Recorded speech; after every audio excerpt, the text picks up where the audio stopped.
Grace.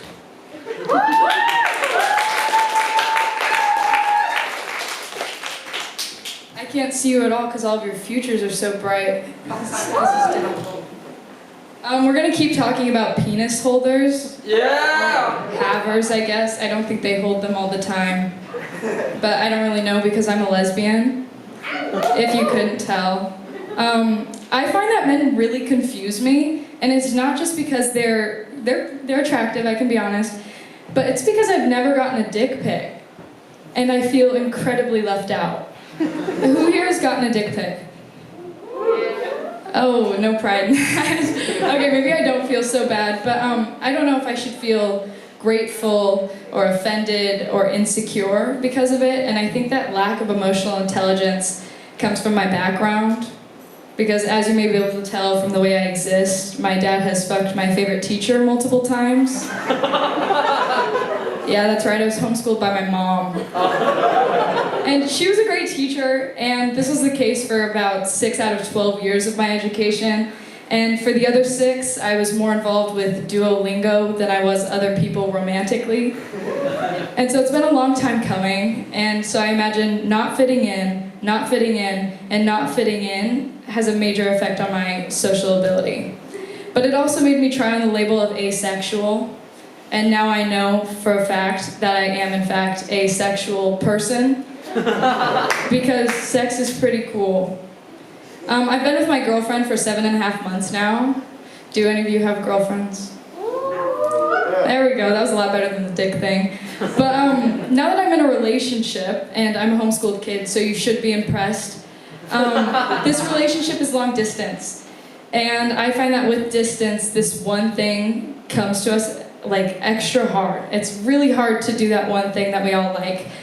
And that's communicate our feelings, because she's so far away and distance is a roadblock. And because there's a roadblock there, it makes it really hard to come for her when she's experiencing such difficult obstacles in her life. And I also just wish I could command the universe to give me more time with her. And I think coming would be pretty cool too. But everyone has their niches, right? And mine's being homeschooled. And something that comes with being homeschooled is pent-up horniness with a side of no social intelligence to exercise it in any way whatsoever. And this affected me heavily, because when I just turned 18, I hadn't had my first kiss yet. I decided to slide into a girl's DMs like a dick. And it went well. We went on one date, then the second date, and I was hoping I would get to have my first kiss, which is probably not an expectation I should have gone in with. And because I am a romance expert, I took her to my high school field at night. Yeah, that's sketchy, isn't it? I thought that was nice.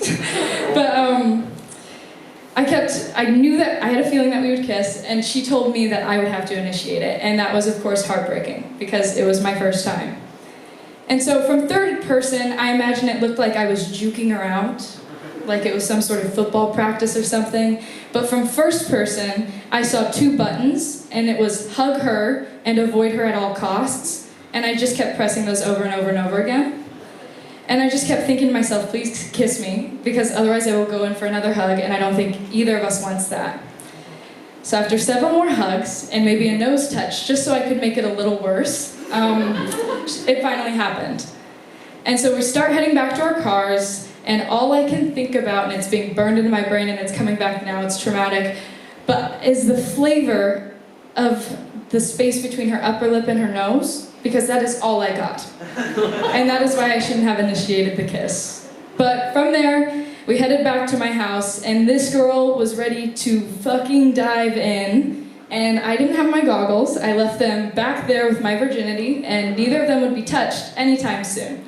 But it was like she was a Mormon at a co-ed sleepover. I've heard dark things about those. But diving in for her meant a vigorous makeout section and a death grip on my left titty like a mammogram. And I will never forget that experience, and I have never been more grateful for curfews. She left at 11:30, and I won't forget that part. But just to touch on that whole dick pic thing, I do want to clarify that was not an invitation to all of you penis havers, as Helena put it. But my phone number is 360-YOUWISH. Thank you so much for your time. I appreciate it.